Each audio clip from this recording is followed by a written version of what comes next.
64 एवं 65 श्लोक। राग द्वेष वियुक्तस्तु विषयानि इंद्रियश्चरन् आत्मवैशैर विधेयात्मा प्रसादम अधिगच्छति। 65वां। प्रसादे सर्व दुःखानां हानिरस्य उपजायते प्रसन्न चेतसो हि आशु बुद्धिः पर्यवतिष्ठते। तू शब्द पूर्व श्लोक में भगवान ने कहा कि आसक्ति रखते हुए विषयों का चिंतन करने मात्र से पतन हो जाता है, और यहाँ कहते हैं कि आसक्ति न रहने पर विषयों का सेवन करने से उत्थान हो जाता है। वहां तो बुद्धि का नाश बताया है और यहाँ बुद्धि का परमात्मा में स्थित होना बताया। इस प्रकार पहले कहे गए विषय से यहाँ के विषय का अंतर बताने के लिए यहाँ तू पद आया है। विधेयात्मा अर्थात साधक का अंतःकरण अपने वश में रहना चाहिए। अंतःकरण को वशीभूत किए बिना कर्म योग की सिद्धि नहीं होती। प्रत्युत कर्म करते हुए विषयों में राग होने की और पतन होने की संभावना रहती है। वास्तव में देखा जाए तो अंतःकरण को अपने वश में रखना हर एक साधक के लिए आवश्यक है। कर्मयोगी के लिए तो इसकी विशेष आवश्यकता है। आत्मवश्य राग द्वेष वियुक्त इंद्रियः, जैसे विधेयात्मा पद अंतःकरण को वश में करने के अर्थ में आया है, ऐसे ही आत्मवश्य पद इंद्रियों को वश में करने के अर्थ में आया है। तात्पर्य है कि व्यवहार करते समय इंद्रियां अपने वशीभूत होनी चाहिए, और इंद्रियां वशीभूत होने के लिए इंद्रियों का राग द्वेष रहित होना जरूरी है। अतः इंद्रियों से किसी विषय का ग्रहण राग पूर्वक ना हो और किसी विषय का त्याग द्वेष पूर्वक ना हो, कारण कि विषयों के ग्रहण और त्याग का इतना महत्व नहीं है जितना महत्व इंद्रियों में राग और द्वेष न होने देने का है। इसलिए तीसरे अध्याय के 34वें श्लोक में भगवान ने साधक के लिए सावधानी बताई है कि प्रत्येक इंद्रिय के विषय में राग और द्वेष रहते हैं। साधक इनके वशीभूत ना हो, क्योंकि ये दोनों ही साधक के शत्रु हैं। 5वें अध्याय के 3 श्लोक में भगवान ने कहा है कि जो साधक राग द्वेष आदि से द्वंद्वों से रहित हो जाता है वह सुख पूर्वक मुक्त हो जाता है। विषयांचरण अर्थात जिसका अंतःकरण अपने वश में है और जिसकी इंद्रियां राग द्वेष से रहित तथा अपने वश में की हुई है, ऐसा साधक इंद्रियों से विषयों का सेवन अर्थात सब प्रकार का व्यवहार तो करता है, पर विषयों का भोग नहीं करता। भोग बुद्धि से किया हुआ विषय सेवन ही पतन का कारण होता है। इस भोग बुद्धि का निषेध करने के लिए ही यहाँ विधेयात्मा, आत्मवश्य आदि पद आए हैं। प्रसादम अधिगच्छति अर्थात राग द्वेष रहित होकर विषयों का सेवन करने से साधक अंतःकरण की प्रसन्नता को प्राप्त करता है।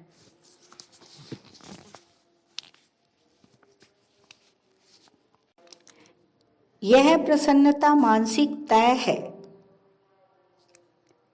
यह प्रसन्नता मानसिक तप है जो शारीरिक और वाचिक तप से ऊंचा है। अतः साधक को न तो राग पूर्वक विषयों का सेवन करना चाहिए और न द्वेष पूर्वक विषयों का त्याग करना चाहिए, क्योंकि राग और द्वेष इन दोनों से ही संसार के साथ संबंध जुड़ता है।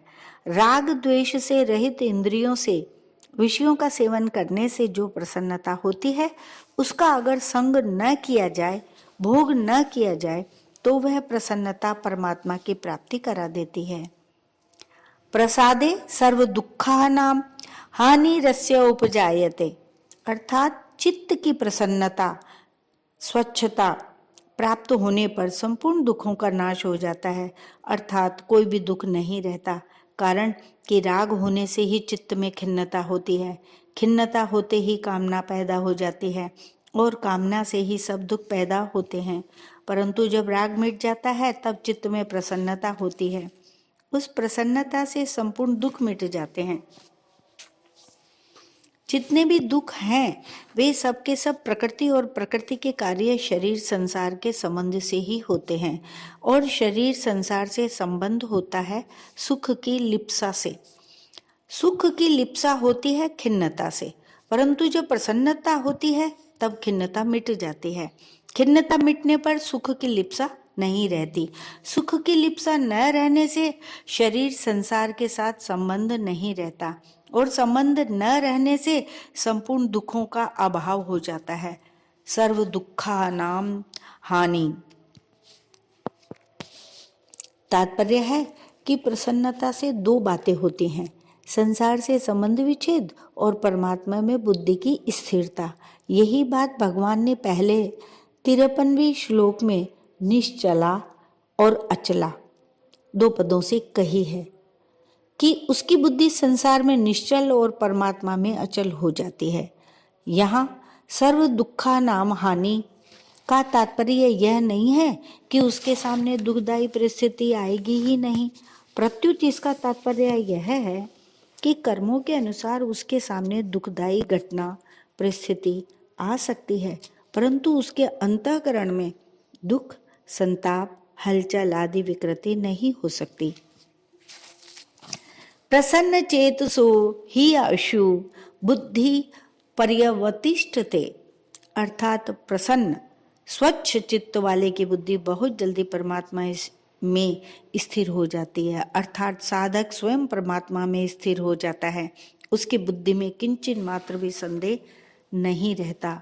अब मार्मिक बात यह है कि भगवत विषयक प्रसन्नता हो अथवा व्याकुलता हो, इन दोनों में से कोई एक भी अगर अधिक बढ़ जाती है तो वह शीघ्र ही परमात्मा की प्राप्ति करा देती है। जैसे भगवान के पास जाती हुई गोपियों को माता पिता, भाई, पति आदि ने रोक दिया, मकान में बंद कर दिया, तो उन गोपियों में भगवान से मिलने की जो व्याकुलता हुई उससे उनके रजोगुण तमोगुण नष्ट हो गए, और भगवान का चिंतन करने से जो प्रसन्नता हुई उससे उनका सत्व गुण नष्ट हो गया। इस प्रकार गुण संग से रहित होकर वे शरीर को वहीं छोड़कर सबसे पहले भगवान से जा मिली।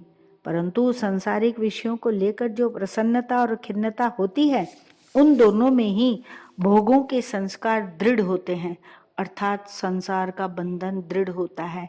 इसके उदाहरण संसार मात्र के सामान्य प्राणी हैं, जो प्रसन्नता और खिन्नता को लेकर संसार में फंसे हुए हैं।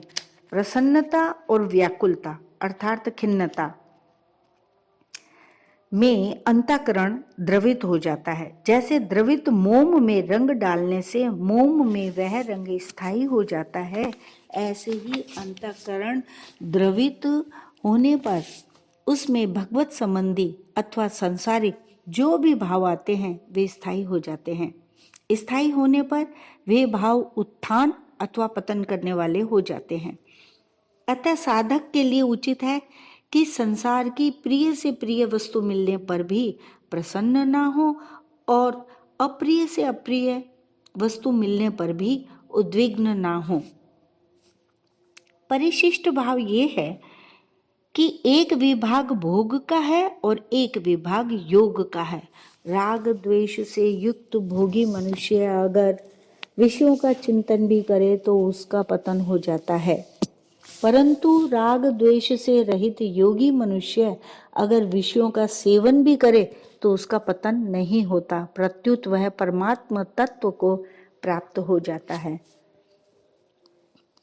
राग द्वेष से रहित मनुष्य भोग बुद्धि से विषयों का सेवन नहीं करता, अर्थात भोगजन्य सुख रस नहीं लेता, क्योंकि यह उसका ध्येय नहीं है। वह भोगों को राग पूर्वक न भोग कर त्याग पूर्वक भोगता है, इसलिए उसका अंतःकरण निर्मल हो जाता है। त्याग पूर्वक भोग वास्तव में भोग है ही नहीं, लोगों की दृष्टि में उसके द्वारा भोग का आचरण दिखता है, इसलिए यहाँ विषयाचरण पद आए हैं। राग द्वेष से रहित होने पर प्रसाद की प्राप्ति होती है। हरदम प्रसन्नता रहे, कभी खिन्नता ना आए, नीरसता ना आए, यह प्रसाद है। इस प्रसाद की प्राप्ति में भी संतोष न करें, इसका उपभोग न करें तो बहुत जल्दी परमात्मा की प्राप्ति हो जाती है। पीछे के 2 श्लोकों में जो बात कही है उसी को आगे के 2 श्लोकों में व्यतिरेक रीति से पुष्ट करते हैं।